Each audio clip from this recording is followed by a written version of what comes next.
شروع اللہ کا نام لے کر جو بڑا مہربان نہایت رحم والا ہے۔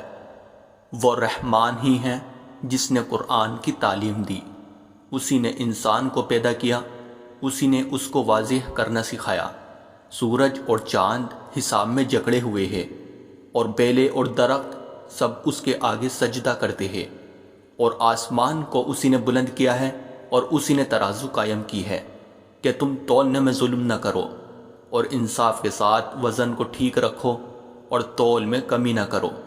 اور زمین کو اسی نے ساری مخلوقات کے لیے بنایا ہے، اسی میں میوے اور کھجور کے گھابو والے درخت بھی ہے، اور بھوسے والا غلہ اور خوشبودار پھول بھی۔ اے انسانوں اور جنات، اب بتاؤ کہ تم دونوں اپنے پروردگار کی کون کون سی نعمتوں کو جھٹلاؤ گے۔ اسی نے انسان کو ٹھیکرے کی طرح کھنکھناتی ہوئی مٹی سے پیدا کیا اور جنات کو آگ کی لپٹ سے پیدا کیا۔ اب بتاؤ کہ تم دونوں اپنے پروردگار کی کون کون سی نعمتوں کو جھٹلاؤ گے۔ دونوں مشرقوں اور دونوں مغربوں کا پروردگار وہی ہے۔ اب بتاؤ کہ تم دونوں اپنے پروردگار کی کون کون سی نعمتوں کو جھٹلاؤ گے۔ اسی نے دو سمندروں کو اس طرح چلایا کہ وہ دونوں آپس میں مل جاتے ہیں، پھر بھی ان کے درمیان ایک آڑ ہوتی ہے کہ وہ دونوں اپنی حد سے بڑھتے نہیں۔ اب بتاؤ کہ تم دونوں اپنے پروردگار کی کون کون سی نعمتوں کو جھٹلاؤ گے۔ ان دونوں سمندروں سے موتی اور مونگا نکلتا ہے۔ اب بتاؤ کہ تم دونوں اپنے پروردگار کی کون کون سی نعمتوں کو جھٹلاؤ گے۔ اور اسی کے قبضے میں وہ جہاز ہے جو سمندر میں پہاڑوں کی طرح اونچے کھڑے کیے گئے ہیں۔ اب بتاؤ کہ تم دونوں اپنے پروردگار کی کون کون سی نعمتوں کو جھٹلاؤ گے۔ اس زمین میں جو کوئی ہے فنا ہونے والا ہے، اور صرف تمہارے پروردگار کی جلال والی فضل بے کرم والی ذات باقی رہے گی۔ اب بتاؤ کہ تم دونوں اپنے پروردگار کی کون کون سی نعمتوں کو جھٹلاؤ گے۔ آسمانوں اور زمین میں جو بھی ہے اسی سے اپنی حاجتیں مانگتے ہیں، وہ ہر روز کی تھی شان میں ہیں۔ اب بتاؤ کہ تم دونوں اپنے پروردگار کی کون کون سی نعمتوں کو جھٹلاؤ گے۔ اے دو بھاری مخلوقوں، ہم عنقریب تمہارے حساب کے لیے فارغ ہونے والے ہیں۔ اب بتاؤ کہ تم دونوں اپنے پروردگار کی کون کون سی نعمتوں کو جھٹلاؤ گے۔ اے انسانوں اور جنات کے گروہ، اگر تم میں یہ بل ہوتا ہے کہ آسمانوں اور زمین کی حدود سے پار نکل سکو تو پار نکل جاؤ، تم زبردست طاقت کے بغیر پار نہیں ہو سکو گے۔ اب بتاؤ کہ تم دونوں اپنے پروردگار کی کون کون سی نعمتوں کو جھٹلاؤ گے۔ تم پر آگ کا شعلہ اور تانبے کے رنگ کا دھواں چھوڑا جائے گا، پھر تم اپنا بچاؤ نہیں کر سکو گے۔ اب بتاؤ کہ تم دونوں اپنے پروردگار کی کون کون سی نعمتوں کو جھٹلاؤ گے۔ غرض وہ وقت آئے گا جب آسمان پھٹ پڑے گا اور لال چمڑے کی طرح سرخ گلاب بن جائے گا۔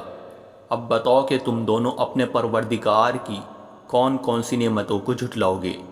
پھر اس دن نہ کسی انسان سے اس کے گناہ کے بارے میں پوچھا جائے گا اور نہ کسی جن سے۔ اب بتاؤ کہ تم دونوں اپنے پروردگار کی کون کون سی نعمتوں کو جھٹلاؤ گے۔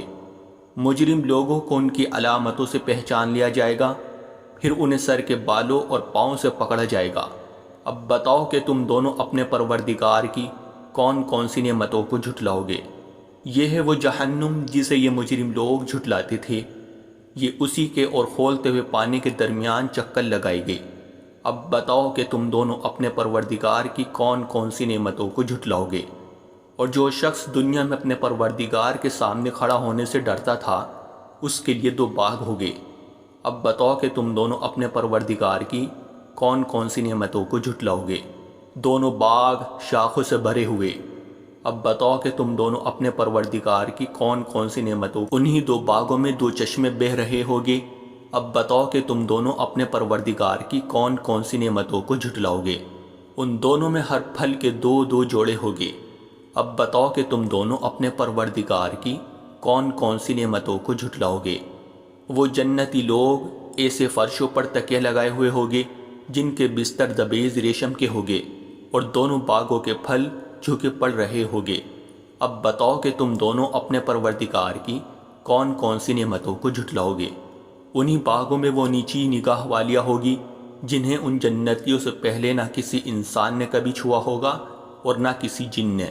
اب بتاؤ کہ تم دونوں اپنے پروردگار کی کون کون سی نعمتوں کو جھٹلاؤ گے؟ وہ ایسے ہوگے جیسے یاقوت اور مرجان۔ اب بتاؤ کہ تم دونوں اپنے پروردگار کی کون کون سی نعمتوں کو جھٹلاؤ گے؟ اچھائی کا بدلہ اچھائی کے سوا اور کیا ہے؟ اب بتاؤ کہ تم دونوں اپنے پروردگار کی کون کون سی نعمتوں کو جھٹلاؤ گے؟ اور ان دو باغوں سے کچھ کم درجے کے دو باغ اور ہوگے۔ اب بتاؤ کہ تم دونوں اپنے پروردگار کی کون کون سی نعمتوں کو جھٹلاؤ گے؟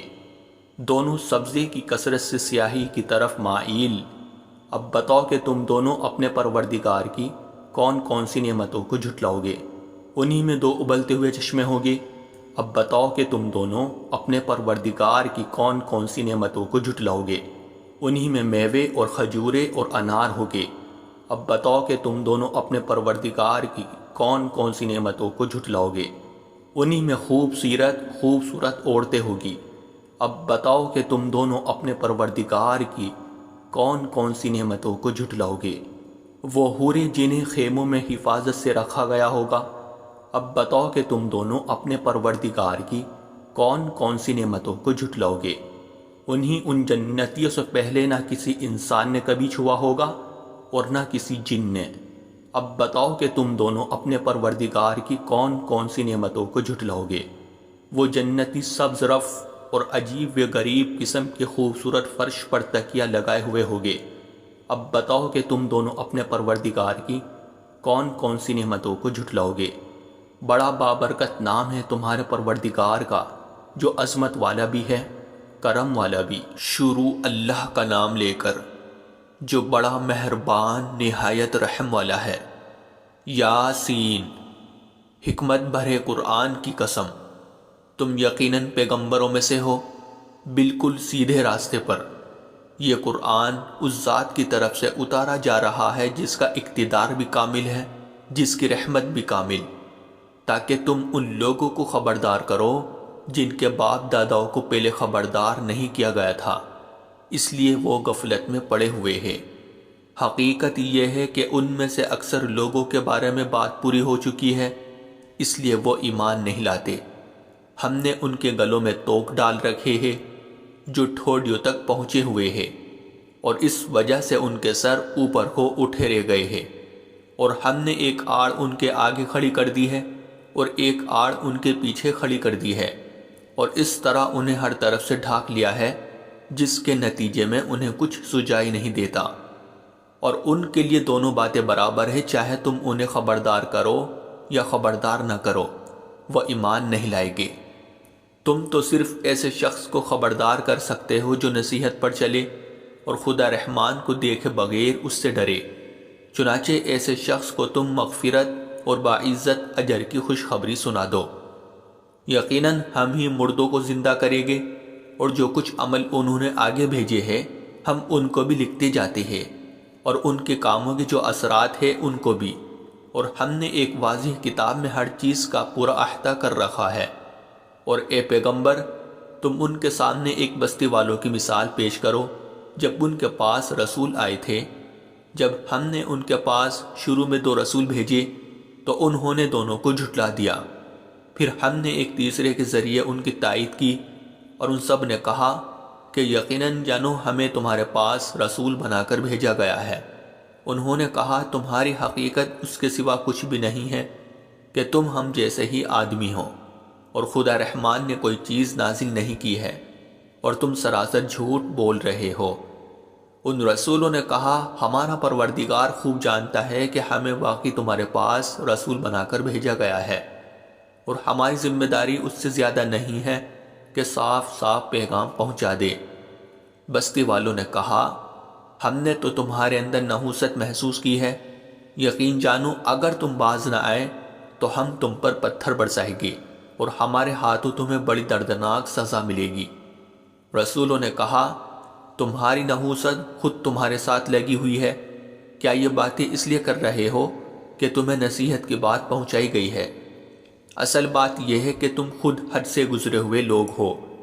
اور شہر کے پرلے علاقے سے ایک شخص دوڑتا ہوا آیا، اس نے کہا اے میری قوم کے لوگوں، ان رسولوں کا کہنا مان لو، ان لوگوں کا کہنا مان لو جو تم سے کوئی اجرت نہیں مانگ رہے اور وہ صحیح راستے پر ہے۔ اور بھلا میں اس ذات کی عبادت کیوں نہ کروں جس نے مجھے پیدا کیا ہے اور اسی کی طرف تم سب کو واپس؟ بھلا کیا اسے چھوڑ کر میں ایسوں کو معبود مانوں کہ اگر خدا رحمان مجھے کوئی نقصان پہنچانے کا ارادہ کر لے تو ان کے سفارش میرے کسی کام نہ آئے اور نہ وہ مجھے چھڑا سکے؟ اگر میں ایسا کروں گا تو یقیناً میں کھلی گمراہی میں مبتلا ہو جاؤں گا۔ میں تو تمہارے پروردگار پر ایمان لا چکا، اب تم بھی میری بات سن لو۔ آخر کار بستی والوں نے اس کو قتل کر دیا اور اللہ کی طرف سے اس سے کہا گیا کہ جنت میں داخل ہو جاؤ۔ اس نے جنت کی نعمتیں دیکھ کر کہا کہ کاش میری قوم کو معلوم ہو جائے کہ اللہ نے کس طرح میری بخشش کی ہے اور مجھے باعزت لوگوں میں شامل کیا ہے۔ اور اس شخص کے بعد ہم نے اس کی قوم پر آسمان سے کوئی لشکر نہیں اتارا اور نہ ہمیں اتارنے کی ضرورت تھی، وہ تو بس ایک ہی چنگھاڑ تھی جس سے وہ ایک دم بجھ کر رہ گئی۔ افسوس ہے ایسے بندوں کے حال پر، ان کے پاس کوئی رسول ایسا نہیں آیا جس کا وہ مذاق نہ اڑاتے رہے ہو۔ کیا انہوں نے نہیں دیکھا کہ ان سے پہلے ہم کتنی قوموں کو اس طرح ہلاک کر چکے ہیں کہ وہ ان کے پاس لوٹ کر نہیں آتے؟ اور یہ جتنے لوگ ہیں ان سبھی کو اکٹھا کر کے ہمارے سامنے حاضر کیا جائے گا، اور ان کے لیے ایک نشانی وہ زمین ہے جو مردہ پڑی ہوئی تھی، ہم نے اسے زندگی عطا کی اور اس نے غلہ نکالا جس کی خوراک یہ کھاتے ہیں، اور ہم نے اس زمین میں کھجوروں اور انگوروں کے باغ پیدا کیے اور ایسا انتظام کیا کہ اس میں سے پانی کے چشمے پھوٹ نکلے تاکہ یہ اس کی پیداوار میں سے کھائے، حالانکہ اس کو ان کے ہاتھوں نے نہیں بنایا تھا۔ کیا پھر بھی یہ شکر نہیں کرے گی؟ پاک ہے وہ ذات جس نے ہر چیز کے جوڑے جوڑے پیدا کیے ہیں، اس پیداوار کے بھی جو زمین اگاتی ہے اور خود انسانوں کے بھی، اور ان چیزوں کے بھی جنہیں یہ لوگ ابھی جانتے تک نہیں ہیں۔ اور ان کے لیے ایک اور نشانی رات ہے، ہم اس پر سے دن کا چھلکا اتار لیتے ہیں تو وہ یکایک اندھیرے میں رہ جاتے ہیں اور سورج اپنے ٹھکانے کی طرف چلا جا رہا ہے۔ یہ سب اس ذات کا مقرر کیا ہوا نظام ہے جس کا اقتدار بھی کامل ہے، جس کا علم بھی کامل، اور چاند ہے کہ ہم نے اس کی منزل ناپ تول کر مقرر کر دی ہے، یہاں تک کہ وہ جب ان منزلوں کے دورے سے لوٹ کر آتا ہے تو کھجور کی پرانی ٹہنی کی طرف پتلا ہو کر رہ جاتا ہے۔ نہ تو سورج کی یہ مجال ہے کہ وہ چاند کو جا پکڑے اور نہ رات دن سے آگے نکل سکتی ہے، اور یہ سب اپنے اپنے مدار میں تیر رہے ہیں۔ اور ان کے لیے ایک اور نشانی یہ ہے کہ ہم نے ان کی اولاد کو بھری ہوئی کشتی میں سوار کیا اور ہم نے ان کے لیے اسی جیسی اور چیزیں بھی پیدا کی جن پر یہ سواری کرتے ہیں، اور اگر ہم چاہیں تو انہیں غرق کر ڈالیں، جس کے بعد نہ تو کوئی ان کی فریاد کو پہنچے اور نہ ان کی جان بچائی جا سکے۔ لیکن یہ سب ہماری طرف سے ایک رحمت ہے اور ایک معین وقت تک زندگی کا مزہ اٹھانے کا موقع ہے جو انہیں دیا جا رہا ہے۔ اور جب ان سے کہا جاتا ہے کہ بچو اس عذاب سے جو تمہارے سامنے ہیں اور جو تمہارے مرنے کے بعد آئے گا تاکہ تم پر رحم کیا جائے، تو وہ ذرا کان نہیں دھرتے، اور ان کے پروردگار کی نشانیوں میں سے کوئی نشانی ایسی نہیں آتی جس سے وہ منہ نہ موڑ لیتے ہو۔ اور جب ان سے کہا جاتا ہے کہ اللہ نے تمہیں جو رزق دیا ہے اس میں سے غریبوں پر بھی خرچ کرو، تو یہ کافی لوگ مسلمانوں سے کہتے ہیں کہ کیا ہم ان لوگوں کو کھانا کھلائے جنہیں اگر اللہ چاہتا تو خود کھلا دیتا۔ مسلمانوں، تمہاری حقیقت اس کے سوا کچھ بھی نہیں کہ تم کھلی گمراہی میں پڑے ہوئے ہو، اور کہتے ہیں کہ یہ قیامت کا وعدہ کب پورا ہوگا؟ مسلمانوں بتاؤ اگر تم سچے ہو۔ دراصل یہ لوگ بس ایک چنگھاڑ کا انتظار کر رہے ہیں جو ان کی اجت بازی کے عین درمیان انہیں آ پکڑے گی، پھر نہ یہ کوئی وصیت کر سکے گی اور نہ اپنے گھر والوں کے پاس لوٹ کر جا سکے گی۔ اور سور پھونکا جائے گا تو یکایک یہ اپنی قبروں سے نکل کر اپنے پروردگار کی طرف تیزی سے روانہ ہو جائے گے، کہے گے کہ ہے ہماری کمبختی، ہمیں کس نے ہمارے مرکز سے اٹھا کھڑا کیا ہے؟ جواب ملے گا کہ یہ وہی چیز ہے جس کا خدا رحمان نے وعدہ کیا تھا اور پیغمبروں نے سچی بات کہی تھی، اور کچھ نہیں، بس ایک زور کی آواز ہوگی جس کے بعد یہ سب کے سب ہمارے سامنے حاضر کر دیے جائے گے۔ چنانچہ اس دن کسی شخص پر کوئی ظلم نہیں ہوگا اور تمہیں کسی اور چیز کا نہیں بلکہ انہی کاموں کا بدلہ ملے گا جو تم کیا کرتے تھے۔ جنت والے لوگ اس دن یقیناً اپنے مشغلے میں مگن ہوگے اور وہ ان کی بیویاں گھنے سایوں میں آرام دانشتوں پر ٹیک لگائے ہوئے ہوگے۔ وہاں ان کے لیے میوے ہوگے اور انہیں ہر وہ چیز ملے گی جو وہ منگوائے گے۔ رحمت والے پروردگار کی طرف سے انہیں سلام کہا جائے گا، اور کافروں سے کہا جائے گا کہ اے مجرموں، آج تم مومنوں سے الگ ہو جاؤ۔ اے آدم کے بیٹو، کیا میں نے تمہیں تاکید نہیں کر دی تھی کہ تم شیطان کی عبادت نہ کرنا؟ وہ تمہارا کھلا دشمن ہے، اور یہ کہ تم میری عبادت کرنا، یہی سیدھا راستہ ہے۔ اور حقیقت یہ ہے کہ شیطان نے تم میں سے ایک بڑی خلقت کو گمراہ کر ڈالا، تو کیا تم سمجھتے نہیں تھے؟ یہ ہے وہ جہنم جس سے تمہیں ڈرایا جاتا تھا، آج اس میں داخل ہو جاؤ، کیونکہ تم کفر کیا کرتے تھے۔ آج کے دن ہم ان کے منہ پر مہر لگا دیں گے، اور ان کے ہاتھ ہم سے بات کریں گے، اور ان کے پاؤں گواہی دیں گے کہ وہ کیا کمائی کیا کرتے تھے۔ اور اگر ہم چاہیں تو یہیں دنیا میں ان کی آنکھیں مل یا میٹ کر دے، پھر یہ راستے کی تلاش میں بھاگے پھرے، لیکن انہیں کہاں کچھ سجائی دے گا۔ اور اگر ہم چاہیں تو ان کی اپنی جگہ پر بیٹھے بیٹھے ان کی صورتیں اس طرح مسخ کر دے کہ یہ نہ آگے۔ اور ہم جس شخص کو لمبی عمر دیتے ہیں اسے تخلیقی اعتبار سے الٹ ہی دیتے ہیں، کیا پھر بھی انہیں عقل نہیں آتی؟ اور ہم نے اپنے ان پیغمبروں کو نہ شاعری سکھائی ہے اور نہ وہ ان کے شایان شان ہیں۔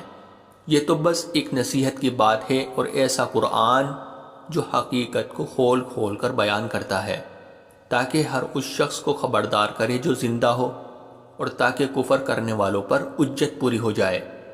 اور کیا انہوں نے یہ نہیں دیکھا کہ ہم نے اپنے ہاتھوں کی بنائی ہوئی چیزوں میں سے ان کے لیے موشی پیدا کیے، اور یہ ان کے مالک بنے ہوئے ہیں، اور ہم نے ان موشیوں کو ان کے قابو میں دے دیا ہے، چنانچہ ان میں سے کچھ وہ ہیں جو ان کی سواری بنے ہوئے ہیں، اور کچھ وہ ہیں جنہیں یہ کھاتے ہیں۔ نیز ان کو ان موشیوں سے اور بھی فائدہ حاصل ہوتے ہیں، اور پینے کی چیزیں ملتی ہیں، کیا پھر بھی یہ شکر نہیں بجا لائے گے؟ اور انہوں نے اللہ کو چھوڑ کر اس امید پر دوسرے خدا بنا رکھے ہیں کہ انہیں ان سے مدد ملے، حالانکہ ان میں یہ طاقت ہی نہیں ہے کہ ان کی مدد کر سکے، بلکہ وہ ان کے لیے ایک ایسا مخالف لشکر بنے گے جسے قیامت میں ان کے سامنے حاضر کر لیا جائے گا۔ غرض اے پیغمبر، ان کی باتیں تمہیں رنجیدہ نہ کرے۔ یقین جانو ہمیں سب معلوم ہے کہ کیا کچھ چھپاتے اور کیا کچھ ظاہر کرتے ہیں۔ اور کیا انسان نے یہ نہیں دیکھا کہ ہم نے اسے نطفے سے پیدا کیا تھا، پھر اچانک وہ خلم کھلا جھگڑا کرنے والا ہمارے بارے میں تو وہ باتیں بناتا ہے اور خود اپنی پیدائش کو بھلا بیٹھا ہے۔ کہتا ہے کہ ان ہڈیوں کو کون زندگی دے گا جبکہ وہ گل چکی ہوگی؟ کہہ دو کہ ان کو وہی زندگی دے گا جس نے انہیں پہلی بار پیدا کیا تھا، اور وہ پیدا کرنے کا ہر کام جانتا ہے۔ وہی ہے جس نے تمہارے لیے سرسبز درخت سے آگ پیدا کر دی ہے، پھر تم ذرا سی دیر میں اس سے سلگانے کا کام لیتے ہو۔ بھلا جس ذات نے آسمانوں اور زمین کو پیدا کیا ہے، کیا وہ اس بات پر قادر نہیں ہے کہ ان جیسوں کو دوبارہ پیدا کر سکے؟ کیوں نہیں، جبکہ وہ سب کچھ پیدا کرنے کی پوری مہارت رکھتا ہے۔ اس کا معاملہ تو یہ ہے کہ جب وہ کسی چیز کا ارادہ کر لے تو صرف اتنا کہتا ہے کہ ہو جا، بس وہ ہو جاتی ہے۔ غرض پاک ہے وہ ذات جس کے ہاتھ میں ہر چیز کی حکومت ہے، اور اسی کی طرف تم سب کو آخر کار لے جایا جائے گا۔